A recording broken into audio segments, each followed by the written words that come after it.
Hi, hello sa mga kababayan ko dyan, especially sa Pilipinas. Magandang gabi sa inyo lahat. Ito ang Buhay Amerika. So, maaga pa tayo dito sa ating trabaho. Papasok na tayo ngayon. Mahirap din kasi alam mo, ang trabaho dito is napakahirap. Kikita ka nga ng dolyar pero paghihirapan mo talaga. So, ayan, isishare ko lang na kung minsan ay ang realidad na pag-open mo ng Facebook may mga taong mag-text sa'yo, magme-message sa'yo na manghihiram ng pera.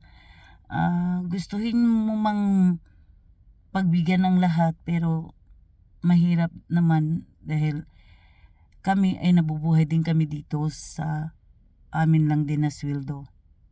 So kung mayroong mga sobra, yun lang ang aming pang bakasyon para pangtanggal ng stress. So yan lang din ang isi-share ko dito, ang Buhay Amerika.